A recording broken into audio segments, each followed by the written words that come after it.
काफी नमस्कार। आज हमारे आदरणीय जो है श्रीमद् भागवत कथा के राशि हमारे सालती महाराज जी आज समाप्त की धरती ये पावन धरती पर यहाँ पर पधारे हुए हैं। ये चौहान का पूजा है जहाँ पर हमारे फतेह बहादुर सिंह भाई साहब के घर पर आए हुए हैं और उनका जो बार का यहीं पर भोज था। तो थोड़ा हम महाराज जी से हम पूछना चाहेंगे। आइए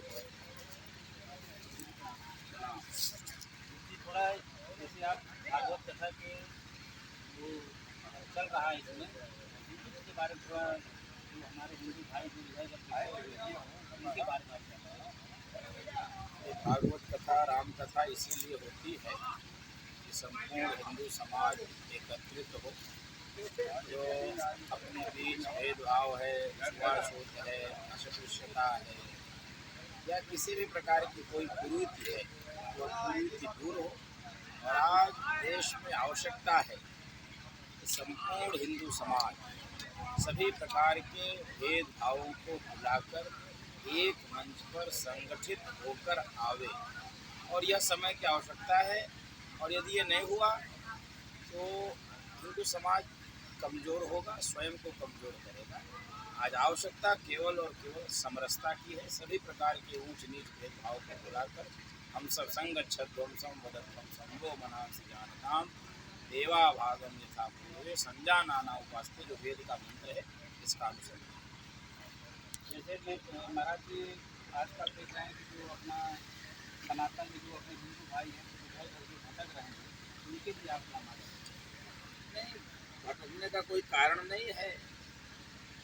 कुछ लोग अपने राजनीतिक वोट की रोटी को सेकने के लिए समाज में विद्वेष उत्पन्न करते हैं, समाज में अनावश्यक दो फाड़ करते हैं। लेकिन समाज को सावधान रहने की आवश्यकता है।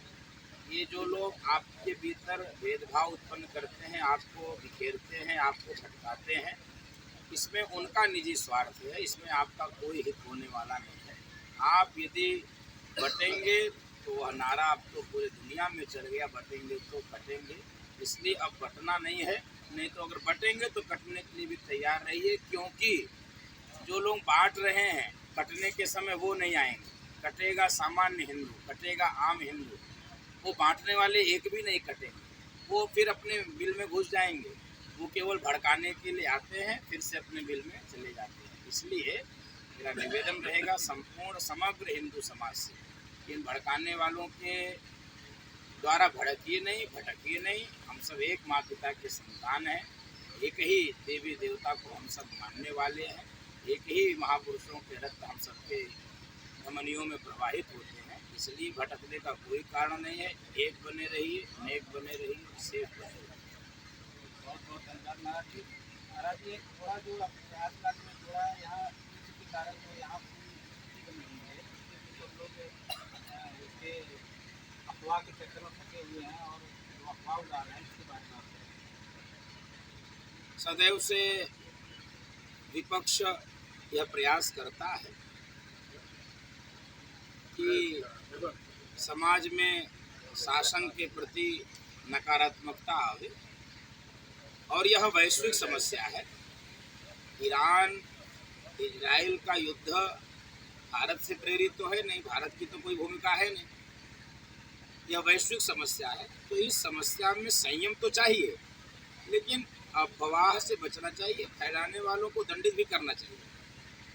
रही बात पेट्रोल की, डीजल की और एलपीजी की, ठीक है थोड़ी कठिनाइयाँ हुई थी, हार्मुज के रास्ते जहाज रोके जा रहे थे, लेकिन भारत की यह विदेश नीति का परिणाम है, भारत की यह दिव्यता का परिणाम है कि हार्मुज से भारत लगे झंडों को किसी भी जहाज को रोका नहीं जा रहा है।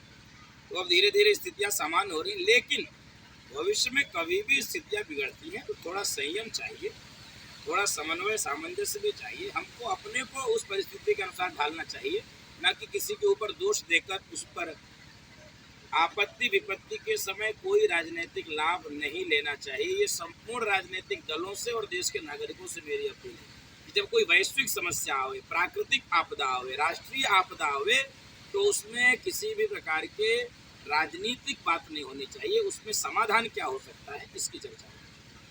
बहुत बहुत धन्यवाद। आपने बहुत अच्छी बात कही। मैं सोशल सेल से सुरेश माथुर।